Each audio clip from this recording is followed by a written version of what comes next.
Minnesota. Let's talk about Minnesota. And as Indiana prepares for them, they have so many problems that we've talked about. Rebounding and turnovers and free throws.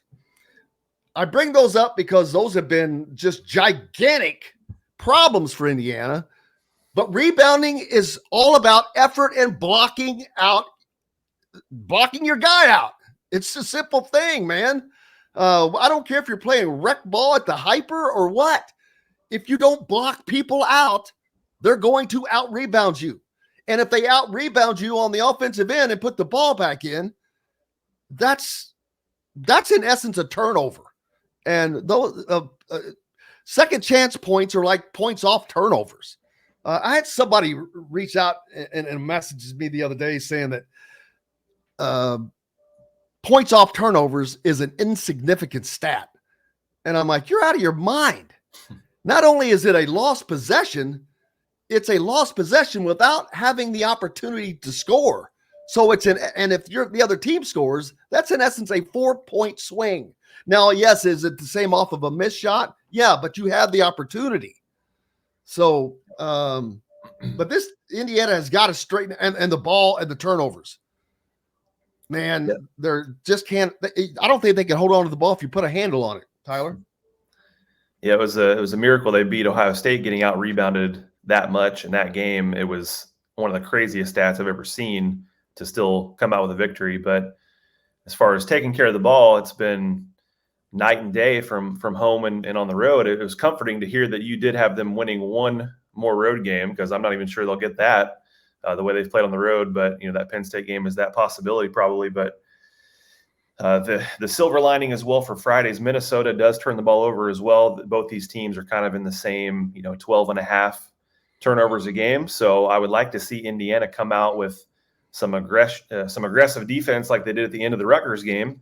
See if they can turn Minnesota over a little bit and have that, turn into some points, because they also don't get a ton of points off of turnovers themselves from creating turnovers. So same old problems though: free throws, rebounding, turnovers, and it's just completely a different story for this team away from Assembly Hall. Again, I don't know if they can, every road game the rest of the season is looking like it's going to be really tough. And if they don't get multiple more road wins, doesn't matter how well they play at home, it's not going to lead to postseason berth. Nope. Fred asking, does Xavier Johnson start? You've had a curfew violation 2 years ago at Northwestern. You had his speed racer incident down College or Walnut, whatever it was, through the Bloomington, driving 90. And then the flagrant foul at Rutgers the other night. And this is coming from your senior leader, your sixth-year guy, your guy that is, after every one of these transgressions, has said, I need to grow up. I need to be the leader of this team, yada, yada. Okay, whatever. But on the other side of that coin, guys like Joe Hillman and Brian Evans that were on the postgame show the other night, and there have been no consequences for anybody on this team for anything. Mm-hmm. Mbako, nothing. Didn't miss a second. Horrible play. Nobody.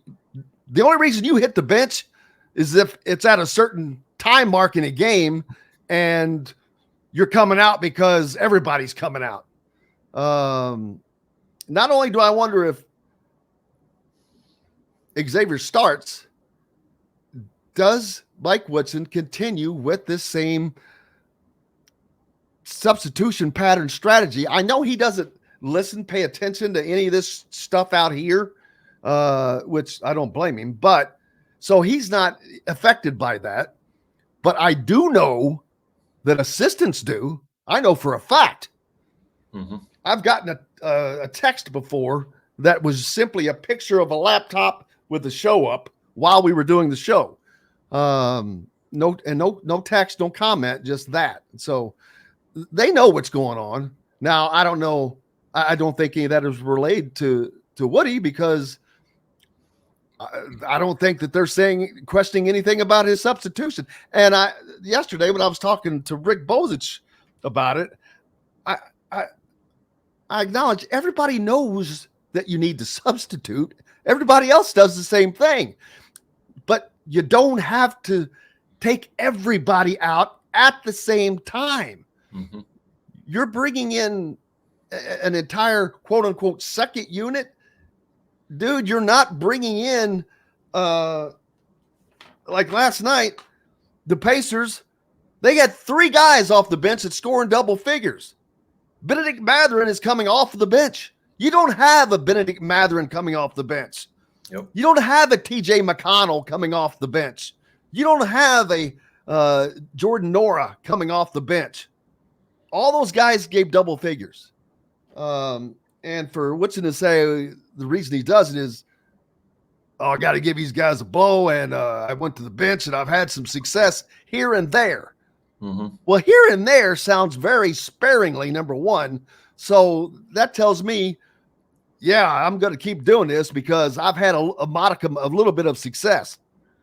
A little bit of success, who cares? You need a lot of success.